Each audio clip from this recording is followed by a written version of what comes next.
प्यारे दोस्तों, आप सबको मैं प्रभु यीशु मसीह के नाम से स्वागत करना चाहता हूं। आप सबको मैं प्रभु यीशु मसीह के नाम से स्वागत करना चाहता हूं। आज इस समय मैं आप लोगों के साथ चर्चा करने वाला हूं प्रभु यीशु मसीह में नया जीवन के बारे में।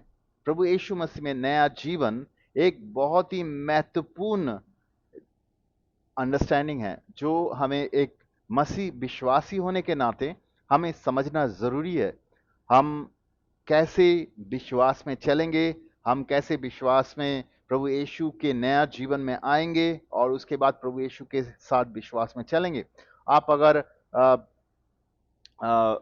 विश्वास के काम के साथ जुड़े हुए हैं, आप अगर मिनिस्ट्री में जुड़े हुए हैं या परिचर्या के कामों में जुड़े हुए हैं, तो आपके लिए भी बहुत जरूरी है कि ये समझना कैसे एक व्यक्ति को प्रभु यीशु के विश्वास में आने में सहायता किया जा सके और उसको विश्वास में बढ़ने में सहायता किया जा सके। तो वो प्रभु यीशु का नया जीवन क्या है उसके बारे में हम चर्चा करने वाले हैं।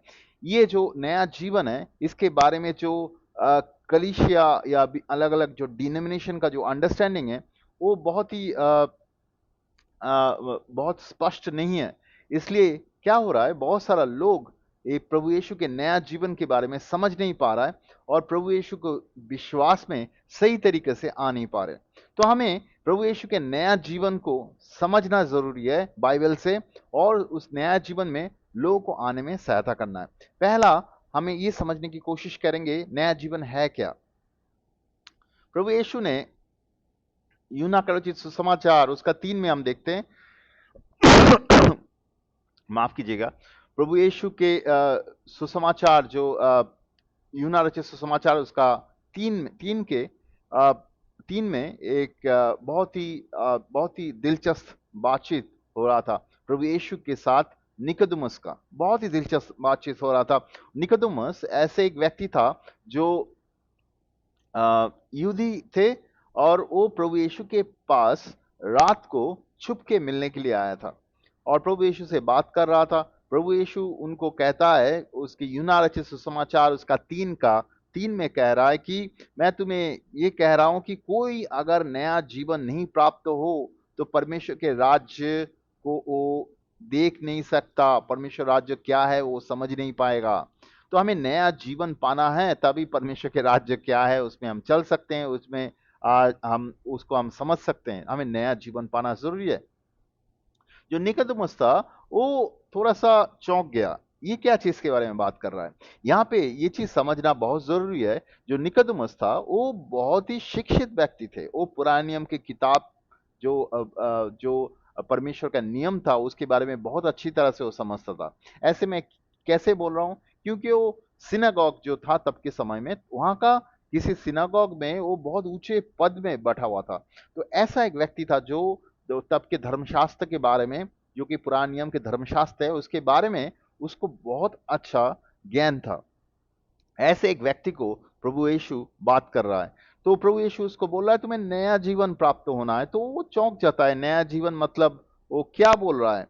अ, अ, तो उसके बाद वो बोल रहा है वो तो चौंक गया। वो सोच रहा कि मुझे क्या फिर से मेरे माँ के पेट में जाना है। ऐसे वो बोला भी उनको कि आप क्या बोलना चाहते हो कि मुझे मेरे माँ के पेट में जाना है।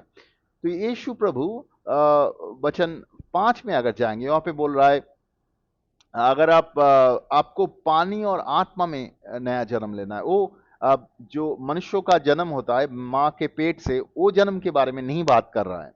वो ये बोल रहा है कि हमें पानी और आत्मा में नया जन्म प्राप्त होना है। प्रभु यीशु में नया जीवन प्राप्त होने के लिए पानी और आत्मा में नया जीवन प्राप्त होना है। उसके बाद वचन 7 में अगर जाएंगे, वहां पे प्रभु यीशु स्पष्ट करता है कि आप इसमें अचंभित मत हो। आप सब आपको मैं आपको ये बोलना चाहता हूं, तुम अवश्य नया सिरे से जन्म लेना होगा। तो हमें नया जन्म पाना जरूरी है। प्रभु यीशु में नया जन्म पाना जरूरी है। ये सिर्फ प्रभु यीशु निकोदेम को कहा था ऐसा नहीं है। अगर हम देखते हैं कि यूना रचित समाचार उसका 4 में अगर जाएंगे, शुरुआत में वहां पे हम देखते हैं कि प्रभु यीशु का जो चेले लोग थे वो लोग वो तब बपतिस्मा दे रहे थे लोगों को, प्रभु यीशु के चेले लोग।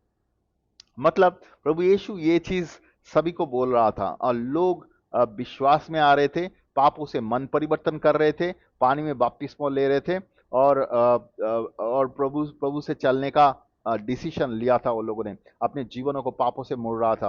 और इसके साथ साथ पवित्र आत्मा का बपतिस्मा भी जुड़ा हुआ है। हम जब समझते हैं इसको, हम प्रेरित के बुक से देखेंगे, नया जीवन सिर्फ पापों से मुड़ना और पानी में बपतिस्मा लेना ही नहीं है, पवित्र आत्मा में भी नया जीवन पाना है, पवित्र आत्मा को ग्रहण करना है हमारे जीवन में, वो भी जरूरी है। तो यहाँ पे और एक वचन में आपका दृष्टि आकर्षण करना चाहता हूं। मैं आपको लेके जाना चाहता हूं कुलिस्यों की किताब में। कुलिस्यों की किताब के 1 का 13 और 14 में हम देखेंगे। कुलिस्यों का किताब उसका 1 का 13 और 14 यहाँ पे बोल रहा है कि जो परमेश्वर है वो हमें अंधकार के सामर्थ्य से निकाला और उन्होंने उसके प्रिय पुत्र प्रिय पुत्र के जो राज्य है उसमें हमें लेके गया। तो परमेश्वर हमें कहां से निकाला? आ, आ, यहाँ पे लिखा हुआ है अंधकार के राज्य से, अंधकार के राज्य से हमें निकाला और उसके पुत्र के राज्य मतलब प्रभु यीशु के राज्य में लेके गया। उसके बाद 14 में लिखा हुआ है जिसके द्वारा हमें उसके लहू के द्वारा हमें पापों के क्षमा मिलता है। प्रभु यीशु के बारे में बात कर रहा है। तो बोल रहा है परमेश्वर उसके अपने कृपा से, अपने महिमा से वो हमें शैतान के राज्य से निकाला और प्रभु यीशु के राज्य में लेके गया। ये कैसे हो गया? ये कब हुआ? तो हम शैतान के राज्य कहां पे है, शैतान के राज्य में कैसे हैं? वचन में लिख बोलता है कि हम सारे पापी है और अब सब पापी होने के नाते हम आदम और उसके पत्नी के द्वारा सारे मनुष्य जो आया हुआ है सबके अंदर पापों के स्वभाव है, आदम के पापों के स्वभाव है। उसके अलावा भी हम जो खुद पाप करते हैं वो पापों के वजह से हम पापों के राज्य में हैं, शैतान के राज्य में हैं। हम पैदाइशी शैतान के राज्य में उसके उसके उसके अधिकार के अंदर है। यहाँ पे जो शैतान के राज्य या यहाँ पे बोल रहा है कि पापों के राज्य में है या अंधकार के राज्य में, जो बोल रहा है हमें समझना जरूरी है। अंधकार के राज्य में मतलब अंधकार का ताकत है हमारे जीवन के ऊपर, अंधकार का सामर्थ्य है हमारे जीवन के ऊपर। इस जगत में सभी लोगों के जीवन के ऊपर अंधकार के ताकत और सामर्थ्य काम कर रहा है। जब तक ना वो वहां से निकल के आए उसके जीवन में अंधकार के ताकत और सामर्थ्य काम कर रहा है। तो हम किसी भी परिवार में जन्म हो सकते हैं। हम धनी परिवार में जन्म हो सकते हैं जहाँ पे बहुत पैसे हैं, इकोनॉमिकली बहुत पैसे वाला परिवार में जन्म हो सकता है हमारा, या हम पढ़ा लिखा घर में जन्म हो सकता है, उससे कोई फर्क नहीं पड़ता है। अब अगर हम प्रभु यीशु में नया जीवन प्राप्त नहीं किए तो हम अंधकार के राज्य में है, अंधकार के ताकत हमारे जीवन के ऊपर राज कर रहा है। तो ये सबके लिए है, दुनिया में सारे व्यक्ति के लिए जो पाप में है। पाप में कौन है? पूरे दुनिया पाप में है। हर एक व्यक्ति पाप में पैदा हुआ है और पाप में जीवन जी रहा है और वो अंधकार के राज्य में है। अंधकार के सामर्थ्य उसके जीवन के ऊपर काम कर रहा है, लेकिन वो वहां से मुक्त हो सकता है अगर परमेश्वर उसको मुक्त करे। और परमेश्वर ने ऑलरेडी मुक्त करने के लिए प्रभु यीशु को भेजा इस जगत में, और प्रभु यीशु सूली पे जीवन दिया। उसके मौत और पुनरुत्थान के द्वारा हम उसके विश्वास के द्वारा, उसके अनुग्रह के द्वारा हम नया जीवन में आ सकते हैं। लेकिन हमें वहां से कुछ स्टेप्स लेना है। यहाँ पे लिखा हुआ है कि प्रभु यीशु के मौत के द्वारा हमें पापों की क्षमा मिलता है और उसके बाद हमें उसके पुत्र के राज्य में, प्रभु यीशु के राज्य में आ सकते हैं। ये अंडरस्टैंडिंग बहुत ही स्पष्ट है कि यहाँ पे एक ट्रांसफर ऑफ किंगडम मतलब एक राज्य से दूसरे राज्य में जाने का बात कर रहा है। हमें नया जीवन पाना जरूरी है। ये सिर्फ ऐसा नहीं है कि आप प्रभु यीशु को विश्वास कर रहे हैं और आप किसी कलीसिया में जाते हैं या किसी डिनोमिनेशन का पार्ट है या आपके परिवार किसी डिनोमिनेशन के अंडर में है बहुत साल से, ये सब अच्छा है। या आप किसी घर में प्रार्थना के लिए जाते हैं, ये सब बढ़िया है, ये अच्छा है। आप जो अच्छा कर रहे हैं बहुत ही अच्छा है, लेकिन ये काफी नहीं है। वचन बोल रहा है कि आपको नया जन्म पाना जरूरी है, प्रभु यीशु में नया जन्म पाना जरूरी है। यहाँ पे भी जो कोलोसियों 1 का 13-14 में देख रहे हैं, यहाँ पे ये बहुत ही स्पष्ट तरीका से बोल रहा है कि प्रभु यीशु का अगर आप विश्वास नहीं कर रहे, आप अंधकार के राज्य में हैं और वहां से आपको निकल के आना है, तभी आप परमेश्वर के राज्य, प्रभु यीशु के राज्य में आ सकते हैं। और निकल के लाने का काम परमेश्वर किया है, प्रभु यीशु को भेजा है हमें पापों से निकालने के लिए, वो सूली पे जीवन दिया है हमारे पापों के लिए, उसके बाद उसको कब्र में रखा गया था और 3 दिन के बाद वो जी उठा। मौत का कोई भी ताकत उसके ऊपर नहीं था, क्योंकि वो खुद प्रभु था। वो हमारे पापों की कीमत चुकाया, हमारा पापों के सारे कीमत चुका दिया गया। अभी हमें कैसे वहां से निकल के आना है? हमें उस वहां से निकल के आने के लिए पापों से मन परिवर्तन करना है, उसको विश्वास करना है, सुसमाचारों को विश्वास करना है, पापों से संपूर्ण रूप से मन परिवर्तन करना है। उसके साथ साथ परमेश्वर को विश्वास करके पानी में बपतिस्मा लेना है और पवित्र आत्मा को ग्रहण करना है। उसके साथ साथ ही हमें नया जीवन संपूर्ण होता है, उसके साथ ही हम प्रभु के साथ चल सकते हैं। अगर आपके जीवन में ये नहीं हुआ है तो आप नया जीवन नहीं पाए हुए हैं, और आप शायद किसी मंडल, कुछ किसी कलीसिया या किसी चर्च डिनोमिनेशन में जा रहे हैं, वो बहुत बढ़िया है, आप प्रार्थना में जा रहे हैं, बहुत बढ़िया है, लेकिन आपको नया जीवन पाना जरूरी है। नया जीवन नहीं पाने से आप परमेश्वर के परिवार में नहीं है, परमेश्वर के राज्य का पार्ट नहीं है, परमेश्वर के साथ आप चल नहीं सकते हैं। तो मैं आपको लेके आना चाहता हूं प्रेरित के काम में, प्रेरित के काम उसके 2 में लेके आना चाहता हूं। प्रेरित के काम उसके 2 में एक बहुत ही महत्वपूर्ण एक चीज होता है। प्रेरित के काम उसके 2 में प्रभु यीशु चले जाने के बाद उनके चेले लोग प्रार्थना कर रहा था एक जगह पे बैठ के, और उनके ऊपर पवित्र आत्मा आके गिरता है। और प्रेरित के काम उसके 2 के 1-2 में लिखा हुआ है, पवित्र आत्मा उसके ऊपर गिरता है और वो लोग अन्य भाषा में बात करने लगते हैं और लोग अचंभित हो जाता है, ये क्या हो रहा है। तो पीतर उनके बीच में से जो पतरस रहता है वो उठ के बोलता है उन लोगों को कि ये जो चीज जो योएल भविष्यवक्ता था उन्होंने कहा था कि पवित्र आत्मा आएगा, और उसके बाद वो सुसमाचार उनको बोलने लगता है, यहूदी लोगों को बोलने लगता है प्रभु यीशु कौन था। और वो जब उसको प्रचार करने लगा प्रभु यीशु का, तो वहां के जो जो यहूदी लोग थे वो लोग उस चीज को सुना और वो लोग समझ पाए, उनके दिलों में छुआ, पवित्र आत्मा ने उनको दिलों को छुआ। जब आप हम सुसमाचार शेयर करते हैं, पवित्र आत्मा कुछ लोगों के दिलों को छूता है। वहां पे लिखा हुआ है कि उनके दिलों को छू गया और वो उनको समझ में आया कि वो लोगों ने पाप किया है। तो प्रेरित का 2 का 37, 38, 39 अगर पढ़ेंगे, यहाँ पे हम देख पाते हैं कि वो लोग पतरस और दूसरा जो भाई लोग है उनको पूछा कि हमें करना क्या है। उनको समझ में आया कि वो लोग पापी है। देखिए, हम जब सुसमाचार शेयर करते हैं, सुसमाचार जो लोग सुनते हैं, सुसमाचार उनको समझाता है प्रभु यीशु ने उनके जीवन के लिए क्या किया था। सुसमाचार के साथ साथ पवित्र आत्मा काम करता है लोगों के दिलों में, लोगों के दिलों में पापों के कन्विक्शन लेके आता है, उनको पापों के कन्विक्शन लेके आता है कि वो उसका आत्मिक अवस्था कैसा है। पवित्र आत्मा अगर सुसमाचार के द्वारा काम नहीं करेगा लोगों के दिलों में, लोगों के दिलों को खुलेगा नहीं, तो लोग शायद परमेश्वर की तरफ मुड़ नहीं सकता। तो लोगों के दिलों में काम करता है, उसके बाद लोगों को समझ में आता है कि वो पाप में है, लेकिन इसके बाद उस व्यक्ति का रेस्पॉन्सिबिलिटी है कि वो रिपेंट करे, पापों से मन फिराए, पापों के से मुड़े। तो जब पतरस और उसके दोस्त लोगों को पूछा कि हमें करना क्या है, वो लोग पूछा, तो पतरस ने नहीं बोला कि एक काम करो भाई, हमारा जो चर्च है ना, अगले इतवार के दिन, अगले रविवार के दिन इस टाइम में हो रहा है, आ जाओ, या शनिवार के दिन यहाँ पे प्रार्थना है, यहाँ पे आ जाओ। नहीं बोला पतरस, और जो लोग वहां पे उपस्थित थे वो लोग नहीं बोला ऐसा। ऐसा भी नहीं बोला कि ऐसा दिन, इस दिन इसके घर में प्रार्थना हो रहा है, वहां पे आ जाओ, नहीं बोला। पतरस ने क्या बोला, बहुत महत्वपूर्ण है। पतरस प्रेरित का 2 का 38 में पतरस ने कहा कि तुम सभी मन फिराओ, पापों के क्षमा के लिए प्रभु यीशु के नाम से बपतिस्मा लो और पवित्र आत्मा का दान पाओगे। 3 चीज बोला उसने। उन लोग विश्वास किया, सुसमाचार को विश्वास किया, सुसमाचार उनके अंदर कन्विक्शन लेके आया था, उनको समझ में आया था वो लोग पापी है, और वो लोग पूछ रहा था उनको करना क्या है। पतरस 3 चीज बोला। देखिए, हम जब प्रभु यीशु को विश्वास करते हैं, विश्वास सिर्फ मन का चीज नहीं है कि विश्वास मतलब हमें समझ में आ गया प्रभु यीशु सूली पे चढ़ के मरा, वो क्रूस पे उसने वो जी उठा, ये सब तो हमें विश्वास करना है। लेकिन हम अगर प्रभु यीशु को विश्वास करते हैं, वो परमेश्वर हमें विश्वास देता है हमारे दिलों में, और विश्वास हमारे अंदर एक्शन पैदा करता है, विश्वास का मैनिफेस्टेशन है। अगर हम सही में प्रभु यीशु को विश्वास करते हैं, विश्वास हमें मन परिवर्तन की ओर लेके जाएगा। जिसके विश्वास उसको मन परिवर्तन की ओर लेके नहीं जा रहा है, उसके अंदर विश्वास नहीं आया है। विश्वास हमें काम की तरफ लेके जाता है, काम के बिना विश्वास व्यर्थ है। विश्वास हमें किस काम के अंदर लेके जाएगा?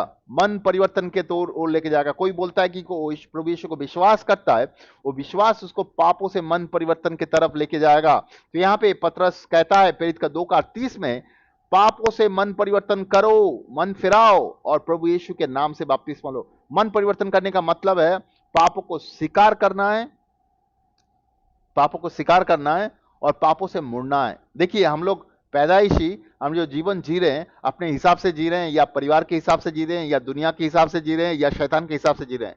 परमेश्वर के हिसाब से नहीं जी रहे हैं। हम लोग ऐसे ही जीवन जी रहे हैं जो हमें समझ में आ रहा है, या परिवार के लोगों से जो समझ में आया, या कोई हमें सहायता कर रहा है, या दुनिया जैसे बोल रहा है वैसे हम जीवन जी रहे हैं। एक्चुअली हम शैतान की ओर चल रहे हैं, शैतान की इच्छा के अनुसार चल रहे हैं, जगत की इच्छा के अनुसार चल रहे हैं, खुद की इच्छा के अनुसार चल रहे हैं। यहां से हमें मुड़ना जरूरी है, यहां से संपूर्ण रूप से हमें मुड़ना है प्रभु के तरफ। इसी को मन परिवर्तन कहते हैं। यहां पे मन परिवर्तन एक डिसीजन है, ये एक सिर्फ इमोशनल कुछ चीज नहीं है कि आपको समझ में आया प्रभु यीशु ने आपके पापों के लिए मरा, आप थोड़ा सा रो दिया। बात ऐसा नहीं है। बात यह है कि आप एक जिंदगी भर का डिसीजन लेते हैं कि मैं ये जीवन ऐसे नहीं जीऊंगा, मैं पूरा पापों के जीवन छोड़ के अभी प्रभु यीशु के हिसाब से मेरा जीवन जीऊंगा। वो मेरा प्रभु है, वो मेरा उद्धार करता है। सिर्फ इतना ही नहीं है, आपका विश्वास जो है वो आपको कॉन्फेशन की तरफ लेके जाएगा। कॉन्फेशन मतलब पाप को स्वीकार करना है अपने मुंह से। परमेश्वर आपके मनों में लेके आएगा जो पाप के जीवन में आप पड़े हुए हैं, पापों का बंधन होता है। तो इसलिए पापों को कन्फेस करना है, यानी कि स्वीकार करना बहुत जरूरी है। हम नया नियम की किताब में देखते हैं बहुत सारा जगह में जो लोग प्रभु यीशु को विश्वास करता है वो पापों को कन्फेस करने लगता है। कन्फेशन करने के द्वारा हम पापों को परमेश्वर के उपस्थिति में लेके आते हैं। ऐसा नहीं है कि परमेश्वर जानता नहीं है कौन सा पाप में आप है। आप शायद जानते भी नहीं है, परमेश्वर उससे ज्यादा आपके बारे में जानता है। लेकिन हम जब कन्फेस करते हैं परमेश्वर के सामने, वो पापों के जो बंधन है आपके जीवन में वो टूट जाता है। और इसके अलावा ये भी है, आप अपने जीवनों को परमेश्वर के सामने लेके आते हैं। ये एक परमेश्वर के सामने अपने जीवनों को सरेंडर करना होता है, या अपने जीवन को संपूर्ण रूप में सौंपना होता है। इसके लिए अपने मुंह को अपने पापों को कॉन्फेस करना है, यानी कि स्वीकार करना जरूरी है।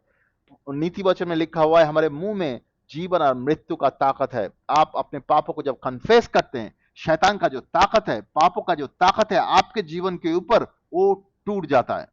जब आप किसी पापों में चलते हैं या जीवन जीते हैं, उस पाप का ताकत आपके जीवन में काम करता है। तब तक वो काम करता है जब तक आप उस पापों से मन नहीं फिराते हैं। पापों से मन फिराना जरूरी है। अगर हम पापों से मन नहीं फिराएंगे, पापों के बंधन हमारे जीवन में काम करने लगेगा। मान लीजिए कोई व्यक्ति कोई व्यभिचार के पाप में चल रहा है, कोई व्यक्ति और किसी पाप में चल रहा है, वो पाप के बंधन उसके जीवन में काम कर रहा है, तो शैतान उसके जीवन में काम करने लगता है। उस चीजों से वो निकल के नहीं आ पाता है, क्योंकि वो उस चीज को छुप छुप के वो प्रैक्टिस कर रहा है। उस चीज से वो निकल के नहीं आ पा रहा है, क्योंकि शैतान के सामर्थ्य उसको चला रहा है अंदर से, वो चाहते हुए भी वहां से निकल के नहीं आ पाता है। लेकिन अगर वो पापों को कन्फेस करेगा, स्वीकार करेगा मुंह से, वो शैतान का वो ताकतों को परमेश्वर संपूर्ण रूप से तोड़ देगा। वो मुक्त हो जाएगा वहां से, और परमेश्वर उसको सहायता करेगा वहां से निकल के परमेश्वर के सामर्थ्य में, परमेश्वर के शांति में, परमेश्वर के नया जीवन में चलने के लिए। तो हमें पापों को कन्फेस करना है, यानी कि स्वीकार करना बहुत जरूरी है। मन फिराने का एक बहुत ही महत्वपूर्ण अंश है। पापों से मुड़ना ही सिर्फ नहीं है, पापों को स्वीकार करना है, पापों को छोड़ना है। उसके साथ साथ परमेश्वर हमारा दिलों को बदल देता है। हमें पत्थर का दिल जो था पापों की वजह से, परमेश्वर वो पत्थर के दिल को बदल देता है। परमेश्वर एक नया दिल देता है। उसके साथ साथ परमेश्वर चाहता है प्रभु यीशु को विश्वास करके हम पानी में बपतिस्मा ले। पानी के बपतिस्मा लेने का मतलब यह है कि हमारा जो पुराने पापों के जीवन था उसको हम पानी के अंदर कबर कर रहे हैं। कबर करना जरूरी है, पुराना जीवनों को कबर करना जरूरी है। हमारे घर में कोई मर मर जाते हैं तो उसको हम रखते हैं, लोग आके देखते हैं उसको, उसके बाद हम उसको कबर कर देते हैं। ऐसे हमारे पुराने जीवन को कबर करना जरूरी है। रोमियो के किताब उसके 6 में इसके बारे में उल्लेख किया गया है कि हमें बपतिस्मा के द्वारा पुराना जीवन को कबर करना जरूरी है। ये बहुत ही महत्वपूर्ण महत्वपूर्ण चीज है हमारे विश्वास के, क्योंकि हमें पुराना जीवनों को कबर करना, पुराना जीवन से निकल के आना जरूरी है। वो बपतिस्मा के द्वारा होता है। इसके अलावा हमें इसके द्वारा हमें शैतान के राज्य जो है या पाप के राज्य जो है वहां से हम निकल के आते हैं, हम परमेश्वर के राज्य में आते हैं। लेकिन परमेश्वर के राज्य में चलने के लिए आपको पवित्र आत्मा का जरूरत है। परमेश्वर के आत्मा जो आपके अंदर परमेश्वर का जीवन लेके आता है, जो आपको परमेश्वर के साथ जुड़ने में सहायता करता है, जो आपको परमेश्वर के साथ चलने में सहायता करता है। इसलिए हमें परमेश्वर का पवित्र आत्मा का बपतिस्मा जरूरी है। सिर्फ पानी में बपतिस्मा ही नहीं, पवित्र आत्मा का बपतिस्मा। हम प्रेरित के बुक में देखने वाले हैं अलग अलग जगह पे जहां पे लोग विश्वास किया, उसके बाद उनके ऊपर हाथ रख के प्रार्थना किया गया और उसके ऊपर पवित्र आत्मा के गिरा और पवित्र आत्मा का बपतिस्मा हुआ। वो भविष्यवाणी करने लगे, अन्य भाषा में बात करने लगे, उनका जीवन बदल गया। ये सिर्फ अन्य भाषा में बात करना और भविष्यवाणी के बारे में मैं नहीं बोल रहा हूँ, उनके जीवन बदल गया। अगले पहले वो व्यक्ति जैसा था वैसा नहीं रहा, उसका जीवन बदल गया। वह अलग तरीके से जीवन जीने लगा, परमेश्वर का जीवन उसके उसके अंदर आया। वो पानी के बपतिस्मा के बाद पवित्र आत्मा के बपतिस्मा के द्वारा होता है। तो ये चीज संपूर्ण होने से ही एक व्यक्ति प्रभु यीशु में नया जीवन पाता है, तभी वो प्रभु के साथ चल सकता है। बहुत सारा लोग आज के समय में कलीसिया में है, उनको नया जीवन नहीं पाया। वो कलीसिया में जा रहा है बहुत समय से, 1 साल 2 साल 3 साल से जा रहे हैं, लेकिन ये नया जीवन उसके अंदर नहीं आया। तो वो क्या कर रहा है, वो सोच रहा है वो उसके जीवन बदला क्यों नहीं। तो वो एक आर्टिफिशियली नया जीवन के तरफ, दूसरे की तरफ बनने का कोशिश कर रहा है, दूसरे विश्वासी की तरह बनने का कोशिश कर रहा है, धर्म रिलीजियस कस्टम को फॉलो करने की कोशिश कर रहा है, लेकिन वो उनके जीवन के अंदर एक नया जो जीवन जो है वो लेके नहीं आ पा रहा है। तो प्रॉब्लम यही है कि उसके अंदर नया जीवन नहीं आया। वो खुद से अपने अपने अपने ताकत से नया जीवन जीने की कोशिश कर रहा है, लेकिन वो संभव नहीं है। ये पवित्र आत्मा के द्वारा संभव है, प्रभु के द्वारा संभव है। तो हमें ये नया जीवन जरूरत है। मैं कुछ उदाहरण आपके सामने रखना चाहता हूँ। हम अगर प्रेरित की बुक में जाएंगे, प्रेरित की बुक एक बहुत अच्छा बुक है जहाँ पे हम देखते हैं कि उदाहरण जहाँ पे लोग को नया जीवन पाता है। हम अगर जाएंगे प्रेरित की बुक में अलग अलग उदाहरण है। ऐसे तो प्रेरित के 2 के 22 से 38 में हम देखते हैं यहाँ पे पेंटेकोस्त के दिन में बहुत सारा लोग, 3,000 लोग वहाँ पे प्रभु यीशु को विश्वास किया, पानी में बपतिस्मा लिया, पवित्र आत्मा पाया। उसके अलावा भी हम देखते हैं कि फिलिप जो है वो समरियो में जाता है, और प्रेरित के 8 के 12 से 17 में लिखा हुआ है वो समरियो में जाता है। वो बहुत सारे लोग विश्वास करता है, पानी में बपतिस्मा लेता है, उसके बाद वो लोग पवित्र आत्मा का भी बपतिस्मा होता है। ऐसा हुआ था तब कि कुछ फिलिप तो वहां पे पानी में बपतिस्मा दे के चला गया था, फिर जेरूशलेम से जो कुछ विश्वासी वहां पे गया था इसलिए कि उनको पवित्र आत्मा का बपतिस्मा दे सके, और उनको उनके लिए प्रार्थना किया और उनके अंदर पवित्र आत्मा आया। तो पवित्र आत्मा का बपतिस्मा होना भी जरूरी है, तभी एक व्यक्ति संपूर्ण रूप से नया जीवन पाता है।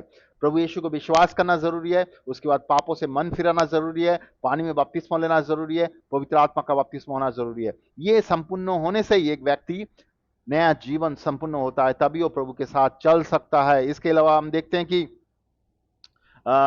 जो पौलुस था उसका जो कन्वर्शन स्टोरी है प्रेरित का 9 का 3 से 18 में लिखा हुआ है, वो कैसे नया जीवन पाया था, कैसे वो प्रभु को विश्वास करने लगा, उसके बारे में उल्लेख किया गया है। प्रेरित का 10 में अगर जाएंगे, उसका 42 से 48 में कॉर्नेलियस के घर में उसका जो नया जीवन कैसे हुआ था, उसके अंदर पवित्र आत्मा की गिरता है पहले ही, क्योंकि उसका दिल पहले से ही तैयार था, पापों से मन परिवर्तन करके वो रेडी था, और उसके बाद उसको पानी में बपतिस्मा होता है। इसके अलावा हम प्रेरित का 19 में जाएंगे, उसका 1 से 7 में देखते हैं एफिशियो में कुछ विश्वासी थे। पौलुस वहां पे जाता है और एफिशियो में वहां पे उनसे मिलता है और उनको बताता है। वो लोग प्रभु यीशु में बपतिस्मा लेता है और उसके बाद उनके लिए हाथ रख के प्रार्थना किया जाता है, उसके ऊपर पवित्र आत्मा आता है। तो ये उदाहरण है, बहुत सारा उदाहरण है। देखते हैं बाइबल में, हम देखते हैं कि एक जेलर रहता है, फिलिपियन जेलर रहता है। वो प्रेरित का 16 में 29 से 34 में देखता है कि वो रात के समय में विश्वास किया, पानी में बपतिस्मा लिया। ऐसे अलग अलग स्टोरी लिखा है जहाँ पे नया बाइबल में बहुत क्लियरली है कि उनको नया जीवन कैसे मिलना है, वो बहुत ही स्पष्ट तरीका से था। उनको ये नहीं बताया गया कि तुम जाओ उस कलीसिया में, आप 2-3 महीना जाओ फिर देखते हैं आपको विश्वास कैसे आता है। ऐसे नहीं है, वो लोग जैसे ही विश्वास किया, पापों से मन परिवर्तन किया, उसको बपतिस्मा दिया गया और उनको पवित्र आत्मा के भी बपतिस्मा मिला। ये जरूरी है आज के समय में। आज के समय में हम लोग बहुत लैकिंग कर रहे हैं। हमारे जो कलीसिया में उसमें, क्योंकि हमें नया जीवन में लोगों को लीड नहीं कर रहे हैं भी तो बहुत ही कम। और उसके बाद जब लोग नया जीवन नहीं पा रहा है और कलीसिया में आ रहे हैं बहुत समय से, हम सोच रहे हैं कि हाँ उसका तो हो गया नया जीवन, कैसे भी हो गया। और उसके बाद हम देख रहे हैं कि उसके विश्वासी जीवन में बहुत सारा प्रॉब्लम आ रहा है, वो आत्मा में चल नहीं पा रहा है, उसके जीवन वो पापों से जूझ रहा है, लेकिन वहां से लेके नहीं निकल के संपूर्ण निकाल के नहीं आ पा रहा है। एक ही पाप में वो सालों भर पड़ा हुआ है, वहां से निकल के नहीं आ पा रहा है, वो अपने जीवन में आत्मा में चलने में सक्षम नहीं है। वो कलीसिया में तो आ रहा है, और कलीसिया में सारे जो प्रोग्राम है सब में तो वो आ रहा है, लेकिन वो आत्मा में नहीं बढ़ पा रहा है, प्रभु के साथ चल नहीं पा रहा है, प्रभु के कामों में भी वो इस्तेमाल नहीं हो पा रहा है, क्योंकि उनके अंदर नया जीवन नहीं है। ये बहुत जरूरी है, हमारे अंदर नया जीवन पाना जरूरी है। और हम देखते हैं कि तब के समय जो प्रभु यीशु ये चीज बहुत स्पष्ट तरीका से लोगों को बोल रहा था, इवन उनके चेले लोग बहुत ही स्पष्ट तरीका से लोग के सामने प्रचार कर रहा था और शेयर कर रहा था उनको। इसलिए इतने लोग जब विश्वास में आता है, वो पापों से मन परिवर्तन करता है, पानी बपतिस्मा लेता है और पवित्र आत्मा पाता है। ये चीज जरूरी है आज के समय कलीसिया में, कि वो व्यक्ति जो नया व्यक्ति है वो अगर सुसमाचार को विश्वास करता है, प्रभु यीशु को प्रभु और उद्धारकर्ता करके विश्वास करता है, तो पापों से वो मन परिवर्तन करे, पानी में बपतिस्मा ले और पवित्र आत्मा पाए, तभी वो प्रभु के साथ चल सकते हैं, तभी वो आत्मा में बढ़ सकते हैं, तभी वो परमेश्वर के काम के लिए इस्तेमाल हो सकते हैं। और अपने जीवन में भी वो बहुत सारा बंधन में जो पड़े पड़े रहते हैं, वो आत्मिक बंधन है, मानसिक बंधन है, वहां से भी निकल के आ सकते हैं, क्योंकि उसका जीवन तब संपूर्ण फ्री होता है, वो शैतान के सामर्थ्य से, और परमेश्वर के राज्य में प्रवेश करता है। तभी वो परमेश्वर के सामर्थ्य और ताकतों से परमेश्वर के लिए वो जीवन जी सकता है और परमेश्वर के काम कर सकता है। अपने जीवन में भी उसका स्वतंत्रता यानी कि फ्रीडम रह सकता है। लेकिन क्या होता है आज के समय में, बहुत सारा कलीसिया में लोगों के जीवन में फ्रीडम नहीं है, वो बंधनों से मुक्त नहीं है, और लोगों को भी समझ में नहीं आ रहा है, बहुत सारा जो चर्च का लीडर्स है उनको भी समझ में नहीं आ रहा है क्यों ये लोग मुक्त नहीं हो रहा है। ये तो आ रहा है बहुत समय से चर्च में, ये 2 साल से आ रहा है, 3 साल से आ रहा है, 5 साल से आ रहा है, 10 साल से आ रहा है, लेकिन ये क्यों जूझ रहा है ऐसे? क्योंकि उनको नया जीवन नहीं मिला है, उनको ठीक से समझाया नहीं गया होगा, या वो समझ नहीं पाया होगा। तो इसलिए उसको नया जीवन ठीक से नहीं हुआ है, वो पापों से शायद मन परिवर्तन नहीं किया, बपतिस्मा शायद लिया हुआ है, लेकिन उन्होंने पापों से मन परिवर्तन ही नहीं किया। अगर एक व्यक्ति मन परिवर्तन नहीं किया, वो बपतिस्मा नहीं ले सकता है। बाइबल में ऐसा किसी व्यक्ति को बपतिस्मा नहीं दिया गया जो पापों से मन परिवर्तन नहीं किया गया। पापों से मन परिवर्तन के बाद ही पानी में बपतिस्मा हो सकता है, तभी वो व्यक्ति पापों के जीवन से मुक्त हो सकता है। उसके बाद उसको पवित्र आत्मा का बपतिस्मा भी जरूरी है, जिसके द्वारा वो आत्मा में चल सकते हैं। तो ये एक चीज है, ये बहुत ही महत्वपूर्ण चीज है हमारे विश्वास, हमें प्रभु यीशु के विश्वास में आने के लिए। ये कोई आपके परिवार के हिसाब से आप कोई विश्वासी नहीं हो सकते हैं। ये ऐसा नहीं है कि आप कलीसिया में जा रहे हैं बहुत साल से इसलिए आप विश्वासी बन जाएं, या नया जीवन आपके अंदर आ जाए ऑटोमेटिकली, ऐसा नहीं है। या आपके परिवार क्रिश्चियन परिवार है इसलिए आप ऑटोमेटिकली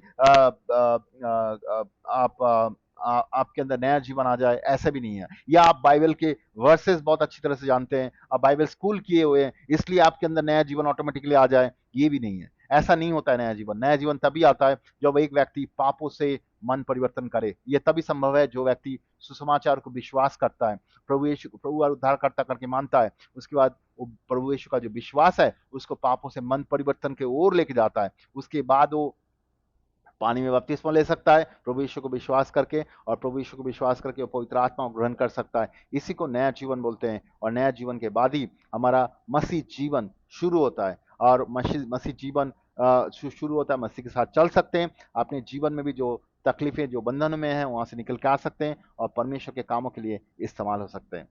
परमेश्वर चाहता है कि हम सभी नया जीवन पाए ताकि हम उसके साथ चल सकते हैं और उसके कामों के लिए हम इस्तेमाल हो सकते हैं। परमेश्वर हमें आशीष करना चाहता है, उसको उसके साथ चलाना चाहता है, लेकिन हमें क्या नया जीवन मिला है? आपको क्या नया जीवन मिला है? परमेश्वर चाहता है कि आपको नया जीवन मिले, और आपको अगर नया जीवन मिला हुआ है, आप दूसरे व्यक्ति को सहायता कीजिए कि उसको नया जीवन मिले और वो आत्मा में चल सके, परमेश्वर के साथ चल सके। मैं विश्वास करता हूँ परमेश्वर आपको आशीष करेगा इस वचन के द्वारा। आपको अगर और भी कुछ जानकारी का जरूरत है नया जीवन के बारे में, तो आप हमारे साथ संपर्क कर सकते हैं, वचनों को पढ़ सकते हैं, और अच्छी तरह से परमेश्वर आपसे बातें करेगा। धन्यवाद।